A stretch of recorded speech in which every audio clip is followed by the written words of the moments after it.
Hello, class.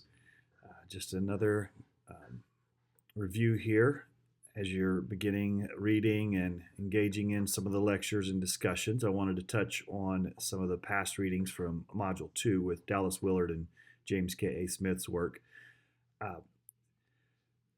One thing I wanted to do with this class is I don't know how familiar people are experientially with how Pentecostals are viewed and have traditionally been viewed historically. And there is a notion that Pentecostals are less than smart, that a Pentecostal Christian was just emotional, more soulish, and less sophisticated. And part of what I want to do with this course as we work through pneumatology and the study of the Spirit is to really try and demonstrate that those notions are not reality. I got my undergrad degree in theology from Missouri Baptist University. That was one of my bachelor's was from Missouri Baptist University. And I remember being in a class where we were discussing Pentecostalism. And a couple of the students were talking about Pentecostal churches, and the statement that they made was that Pentecostalism was just a lot of emotionalism and their theology wasn't very good.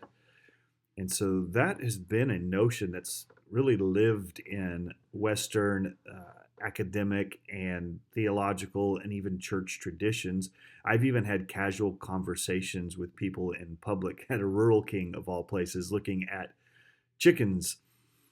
And somehow the conversation came up that I was Pentecostal, and the person even made the statement that they liked going to a Pentecostal church, but they didn't feel like the theology was very sophisticated or very good. And so with Dallas Willard's work here and James K.A. Smith's work, I'm hoping to demonstrate that Pentecostalism actually has a sophistication to it. And it's more than just emotionalism, and it's more than just subjective feelings, but there is actual sophistication to it as well. So when you think about one of the things that Dallas Willard said in his lecture was he made a connection between how your worldview is biological. It's not just an abstract idea that lives in our head, but abstract ideas that live in our head become really ingrained in our biology. And what I wanted to highlight with that notion is again the thought that spirituality, and when we think about the Spirit of God, we want to think incarnationally. It's incarnational. What's interesting is the explosion of social media in the last few years has really shaped people in profound ways. And I don't know if you're familiar at all with social media's algorithms of outrage, but they have done in-depth studies on how to grab and keep people's attention. And one of the things that they do is they will feed you news articles, videos, and various forms of media that are meant to make you angry, because they've learned that if they can make you angry, you'll keep viewing, you'll keep coming back. And so when we think about worldview and how it's not just what you think, it becomes rooted in your biology. It's biological. Like you have chemical reactions. So think about your worldview and what you think of the world. If you were raised in a particular way to think a particular way of the world, and then you see something, it sparks anger in you. There are things that don't make me angry, that don't get my goat, as they would say in the country, that don't spark an emotional and a physical reaction in my body. There are some things that do. And that's because I have a particular worldview that is not just what I think, but what you think becomes rooted in your biology. It becomes incarnate. Um, what's interesting is I had a liberal coworker that I used to work with, and by liberal I mean like liberal to the nth degree, openly promiscuous, didn't believe in God, was just everything that we as apostolics might categorize as an ungodly, completely worldly, secular viewpoint of reality. And so it was interesting because they were very political. And I think what you'll often find with with this generation that has cast off God, politics becomes their chief religion. And it's interesting. Um, so I was raised in a particular environment and given certain views about people. And there's a political figure named George Soros. I remember hearing about him. I mean, for years I've heard about him, and he's evil incarnate from a conservative political worldview. This person is evil incarnate. And so when I would hear about George Soros, I always just had particular associations. Well, I began to have conversations with this person who's from a liberal background, and we were talking, and my son's a type 1 diabetic, and they began to say, hey, there's this philanthropist who's doing some amazing work trying to push medication to be free. And they began talking in glowing terms about this philanthropist. And I was like, well, who is it? And they're like, I can't remember. I can't remember. Oh, yeah, yeah. They go, it's George Soros. They had a particular worldview that shaped how they saw events, how they interpreted things. And it manifested in their emotions. And if I would just mention the name Trump, oh my goodness, I could trigger them so bad and send them over the edge in ways you wouldn't imagine. And so again, I just want us to begin to think when we think about the Spirit of God. I don't want the Spirit of God to live as an abstract reality, as a disembodied presence, but to realize that the Spirit of God, from an apostolic perspective, is incarnated reality. It's biological. When we are filled with the Spirit, it's not just our minds that get transformed, but even our biochemistry. One of my favorite testimonies is my father-in-law's. My father-in-law was raised not in church. By the age of 9, he was already drinking alcohol on a regular basis. By the age of 11, he was smoking pot. He tells of how he went into the military. He was an addict and a pothead when he went into the military. And in the military, he met my mother-in-law. She was a church-going girl, and he was just fascinated by her. She was apostolic. She looked like our women looked. She dressed, never wore pants, never cut her hair, and he was just intrigued by her, something in her spirit. And she wanted nothing to do with him, nothing at all. And so she did what every good apostolic girl does who wants to get rid of a deadbeat loser. You invite them to church.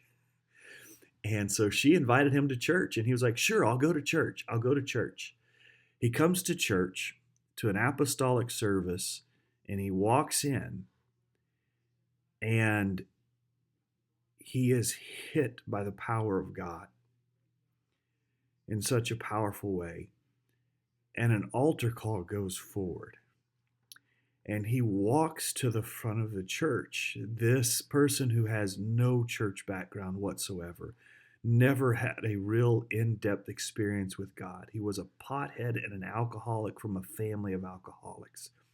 In his first service in an apostolic church, he walks to the front when they do an altar call, and he just says, take me, Jesus. Take me, Jesus. And he was filled with the Holy Ghost. And in that moment, the Spirit of God not only filled him, it rearranged the biochemistry of his brain to the point he was no longer addicted or craving pot or alcohol. From that moment forward, he never touched another drop. And he's now 68 years old. 40 some plus years of freedom. So when we think of the Spirit of God, I want us to really begin to realize it's not just an intellectual perspective. The Spirit of God becomes biological. Our flesh, becomes the place and the ground from which the Spirit of God operates in the world. It's incarnational. And so then when we think of, in a similar vein, Smith's work, he's arguing that Pentecostals have a perspective, a reality, a worldview that is rich, and it stands on its own as a valid framework for developing how we see the world. That's a Pentecostal worldview. And I want to argue that so do oneness apostolics. Pentecostals have been viewed by evangelicals in a negative light, and in a positive way, it's like they're patting the little kid on the head and saying, okay, sure, you can be a part of the group, but we all know you're a lesser part of the group. In the same way that evangelicals have treated Pentecostals that way. It's been my experience personally in various interactions with Trinitarian Pentecostals and through reading their academic works that many are outright against oneness Pentecostals and our oneness view.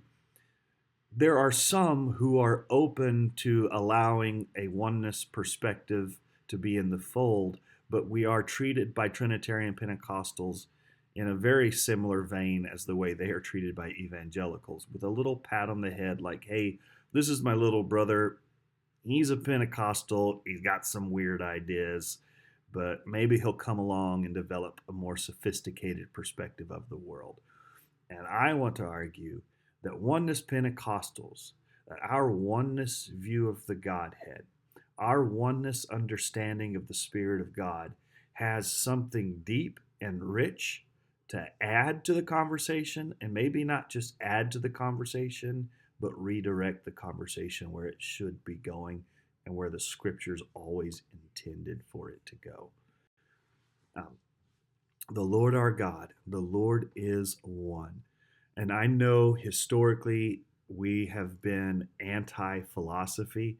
And when it comes to Greek philosophy, I am largely full on board with skepticism and caution, because I would agree with many of our own scholars that the Trinitarian perspective of the Godhead is one that has developed as a result of Greek philosophy and trying to bridge the world of the text of Scripture with a Greek philosophical and a pagan worldview.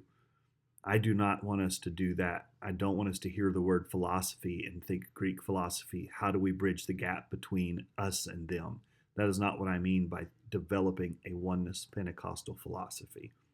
What I mean by that is it's time for us to begin thinking about how our view of the oneness of God and how our Pentecostal effective expression of worship and understanding the world is a philosophical perspective all on its own, and it doesn't need to be added to or mixed in, but we have something valid and rich for the world to hear, to engage, and to participate in. So as you continue to work through the class and the different readings, I really want to drive home, you have a rich heritage and a viable framework for how to live in the real world. It's not just an escapist idea that believe these 6 things, practice these 4 things, and you get to go to heaven when you die, and that's what we have to offer. No, the Pentecostal, oneness Pentecostals have more to offer the world than just an opportunity to escape it when judgment comes. We have a real vibrant way of being and living in the world that releases the beauty of God's presence to bring healing and hope and economic advancements and social corrections. We have a vibrant worldview that has a place and is transformative. God bless, and I hope you enjoy the rest of the class.